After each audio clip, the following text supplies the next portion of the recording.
With supply chains becoming more complex, you need to stay on top of the latest logistics developments. So if you work with logistics, you need the Beyond the Box podcast from Maersk. It's the easy way to keep up to date with everything from digital disruption in logistics to the need for supply chain resilience in today's market. Find out more and keep ahead of the game with the Beyond the Box podcast on logistics insights at maersk.com/insights. Look, Bumble knows you're exhausted by dating. All the must not take yourself too seriously and 6'1" since that matters. And what do I even say other than hey? Well, that's why they're introducing an all-new Bumble with exciting features to make compatibility easier, starting the chat better, and dating safer. They've changed, so you don't have to. Download the new Bumble now. This is Optimal Work Daily, episode 1357, Dealing with the Sweat-Inducing Fear of Launching a Major Project by Babauta of ZenHabits.net. And I'm Dan, your personal narrator, and welcome to this edition of Optimal Work Daily, where I read to you every single day of the year from these great blogs that cover all aspects of your work life. So let's get into it now as we optimize your life. Dealing with the Sweat-Inducing Fear of Launching a Major Project by Babauta of ZenHabits.net. I recently launched my new app, Habit Zen, on Kickstarter. Immediately, the fears started surging through my body. What if people hate this? What if no one funds it? What if I publicly flop in front of 1 million people? And what if it gets funded, but I do a horrible job at it? Fear grips you and doesn't seem to want to let go. You start worrying about every little thing, start getting desperate, start trying to figure out ways you can control the uncontrollable. Letting go would be the answer, but it's not so easy. Fear rules with an iron grip. But what is my alternative? I could never do anything big, never push myself into the wild territory of fearfulness, never try anything difficult that I might fail at. Launching something big is freaking scary, but also it's what I need to do to grow. So here's what I do. 1. Ask myself what my intention is. Why do I want to do this project? Is it to look good, to accomplish something awesome for my ego? Or am I doing it to help people out of love? How much do people need this help? The truth is, if it's for my ego, I probably shouldn't push through the fear. It's not worth it. But if I'm doing this for someone else, it's worth the struggle. I should definitely make myself go through the fear if I think people will benefit from this. 2. Ask friends if I'm crazy. It's possible that I'm deluded, so I ask people I trust, do you think I should do this? If I have good friends, they'll be honest with me. They might be crazy too, though, so that's worth considering. My friends told me to do this. They're supportive, and they don't let me back out of stuff just because I'm scared. Thanks, guys. It also helps to calm my fears if I have voices of sanity talking to me. 3.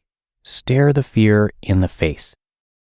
I am very likely to try to run from my fear, hide away in some safe comfort zone, or run to try to control my fear somehow.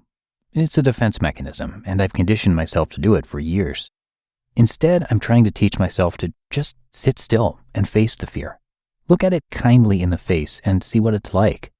What kind of courage does it take to stay with my fear? What is it like to not run?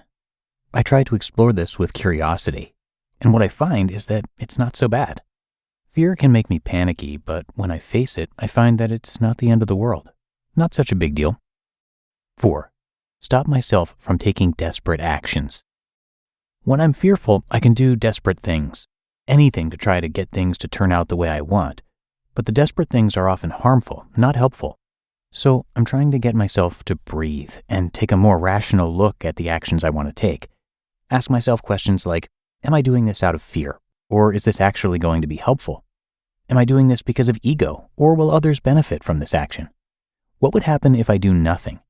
Is there a better action I can take?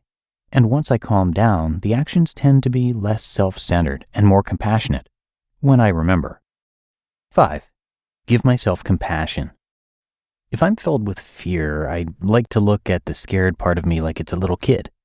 We've all been that scared little child before, and instead of ignoring the scared child, instead of scoffing at the child, why don't we just give it a little compassion? By sending love towards this fear, I can get it to calm down a bit and not run. What I found is when I give myself compassion, I learn to trust that things will be okay. They won't necessarily turn out the way I want, but they'll be just fine. I'll figure things out. I'm a good friend to myself, and a good friend will help you pick up the pieces when things fall apart. And they will. I'll be there with compassion when that happens. And 6, tell myself to plunge into the water. I've stood at the edge of ice-cold waters before, dreading the iciness that would shock my body. And no matter how long I stood there, dwelling in my fears, it didn't help. What worked for me is just diving in, without thinking too much about it. Stop the dwelling and just plunge. Brace myself for the shock and accept that it will be uncomfortable, and that the discomfort would be temporary and worth it. With this latest project, I know there will be overwhelming fear. I know that things could collapse, and yet I'm taking the plunge anyway. I'm going to trust that things will turn out differently than I hope, but that I'll be okay anyway. You just listened to the post titled Dealing with the Sweat-Inducing Fear of Launching a Major Project by Leo Babauta of zenhabits.net. We're driven by the search for better. But when it comes to hiring, the best way to search for a candidate isn't to search at all. Don't search, match with Indeed. Indeed is your matching and hiring platform with over 350 million global monthly visitors and a matching engine that helps you find quality candidates fast. Ditch the busy work. Use Indeed for scheduling, screening, and messaging. 93% of employers agree Indeed delivers the highest quality matches compared to other job sites. One of the things I love about Indeed is that it filters out those incompatible applicants. So when you're hiring, the process is much faster, and you only have to consider applicants that are already likely to be a great fit. And listeners of this show will get a $75 sponsored job credit to get your jobs more visibility at Indeed.com/startup. So just go to Indeed.com/startup right now and support our show by saying you heard about Indeed on this podcast. Indeed.com/startup. Terms and conditions apply. Need to hire? You need Indeed. Families have a lot going on. Let Ollie help manage the mental load with new cognitive help supplements for everyone 4 and up, like delicious Lolly Focus Pops or Lolly Mellow Pops for kids. And for parents, try 3 new Brainy Chews to help you focus, chill out, or get energized. Find these cognitive health buddies for the whole fam at ollie.com. That's OLLY.com. These statements have not been evaluated by the Food and Drug Administration. This product is not intended to diagnose, treat, cure, or prevent any disease. And thank you to Leo. Zen Habits is about finding simplicity and mindfulness in the daily chaos of our lives. It's about clearing the clutter so we can focus on what's important, create something amazing, and find happiness. It has over 1 million readers and was named one of the top 25 blogs by Time Magazine. And if you enjoyed this post, if you've enjoyed other posts from Leo that you've heard here, come and check out our other shows where we narrate more of his content because he writes on so many different subjects. And you can find all of our shows by searching for Optimal Living Daily wherever you get your audio.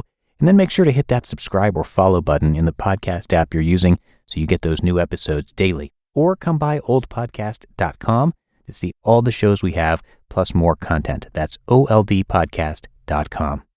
And I thank you for being here today as we wrap up this episode. I hope you have a great rest of your day, and I'll see you right back here tomorrow, where your optimal life awaits.